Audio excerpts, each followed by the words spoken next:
but admits knowing the Florida baker Octavio Garcia. Anthony Carcione. We know that he's associated with Frankie Southside, but we don't know how. We do know that Frankie Southside is associated with Ottavio Volpe. So this is where the triangle begins and ends. Now the question is, how do we present this and arrest them? The two Chicago suspects, Frankie and Tony, offer two different versions of events. Frankie says he doesn't know Tony. I don't know anybody. I can't help you. I don't know anything. But Tony contradicts Frankie. He says they're friends. This guy's saying, yeah, I do know him, but so what? What's the best way to question these suspects? Question them separately. Gather discrepancies in their stories. Focus on the weakest suspect. Offer him immunity. Bring them together. See how they react. The answer? Contradicted each other. The only way to get them to change their story is to confront them at the same time.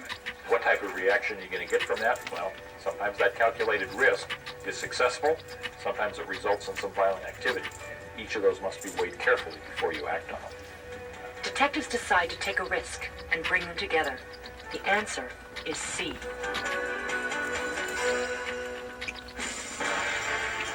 Detectives ask Frankie Southside if he could identify Tony Carcione as the man he picked up from Florida.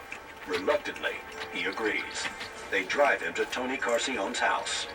When we brought Southside Frankie up there, Detective Southside screamed out loud, "Frankie, is this the gentleman that you picked up, brought back to Chicago?" He just went white. At that point, Carcione screams, "Paisan, shut your mouth.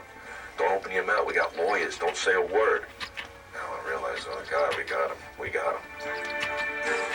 The bold move pays off, but detectives aren't out of danger just yet.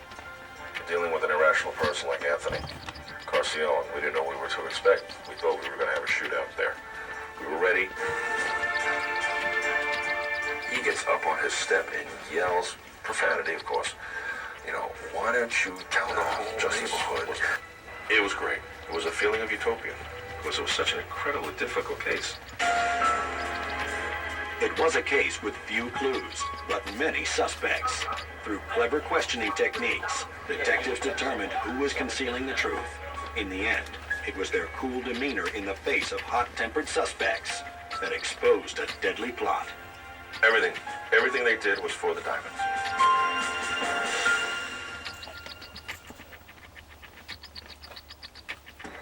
Tools themselves were not what you expect your average individual to have as tools, like a pair of pliers or screwdrivers.